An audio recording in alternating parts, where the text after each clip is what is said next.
This is Free Speech News, and it is March 9th, 2021, and we have breaking news as a huge developing story and it's about the Michigan governor, as charges might be in the works for Governor Whitmer over the nursing home deaths. And she too could have saved lives, but her policies killed people instead. For people that don't know, back in June of 2020, Whitmer, who when advised in a letter from nursing home leaders to use empty facilities as a quarantine center to avoid widespread infection. But for whatever sick reason in her head that made her decline that offer, but instead sent them into nursing homes, and much like Governor Cuomo and others, they made it policy and forced nursing homes to accept positive COVID-19 patients, and no doubt, contributing to the spread and killing of untold lives, when it could have been completely avoided. And now we have a prosecutor that's actually stepping up, and Prosecutor Peter Lucido says Governor Whitmer might face charges for sending patients back into the nursing homes, and hopefully she does. And hopefully this will be one of more to come for the other states, because we know we have the Governor Cuomo of New York being investigated by the FBI and the state. And we also have in Pennsylvania, at least we have the Congress who is starting an investigation for now. And we're going to have to see how this develops. And this is the only prosecutor so far to at least mention charges could be brought. And he also told family members to go to police with the way that their loved one died and the circumstances surrounding it, and file a wrongful death, because of HIPAA, the prosecutor is not allowed to look into that. And I think that is telling, because he's pretty much telling the people that I need the evidence and I can't get it on my own. I need you to file. So that is a little bit of a tell there, and we'll have to see how that rolls out, and I'll be keeping my eye on that. And we have Governor Cuomo making the rounds in the news again, as he is accused by a sixth woman of sexual harassment, claiming that he inappropriately touched her last year at the governor's mansion. And this is coming from the Times Union. And not only that, but Governor Cuomo makes news again, as for not only did he send positive COVID-19 elderly back into the nursing homes, but he did it with the disabled as well. What a shocker. And it's not surprising at all. And no doubt it costed the lives of people that didn't need to die or could have been saved. And Governor Cuomo continues to say that he is not going to resign, but the pressure mounts. And we will see how long he will stay there, as more Democrats are coming out and calling for him to resign, as there has been a number of them already. And just to throw this in there, it's not confirmed, but sources say his book deal was in the low to mid seven figures. So he profited off of him hiding what he did. A book on leadership, a book of lies. And I want to move on to the probably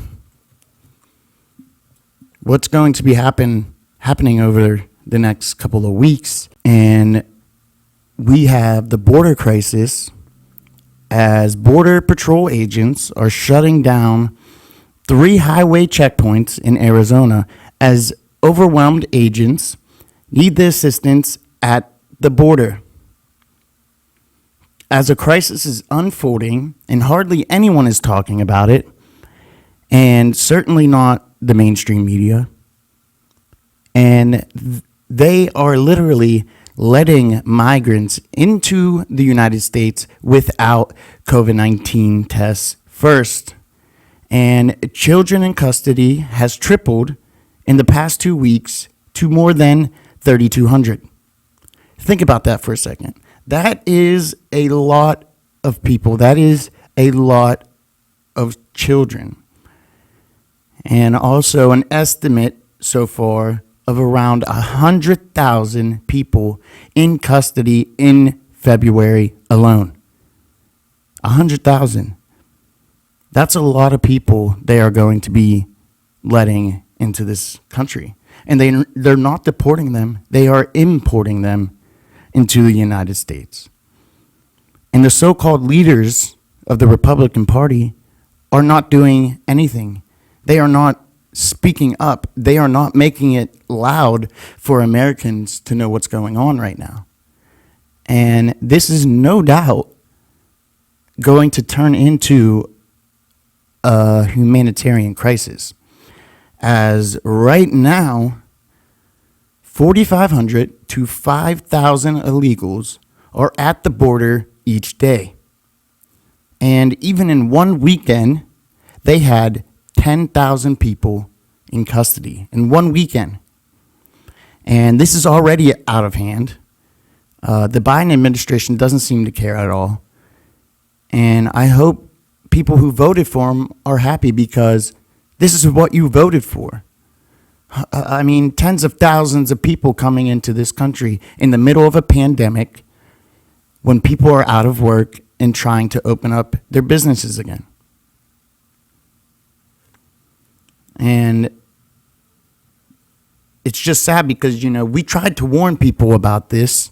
We knew this was going to happen. We knew what Biden was going to do. And nobody would listen. And speaking of Biden, this is not a surprising poll to me, but it's telling, that's for sure, because we have the latest Rasmussen poll released today that shows 34% of voters say they are very confident in Joe Biden's physical and mental ability, and 40% are very concerned with his physical and mental decline. 40%. Now, I don't know who they're asking, but 40% doesn't matter. That's still a huge number, and that's pretty telling because 40% are concerned, but yet he got 80 million votes. And it's only been a couple of months.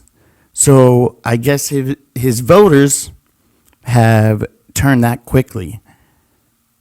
But no, it's not because of that. It's because he didn't get 80 million votes. And there has been polls coming out since the beginning of his presidency and shows that no one supports this administration. Also, we had Biden making more news today as some interesting comments as on International Women's Day, he announced that the military is focusing on maternity flight suits for pregnant women.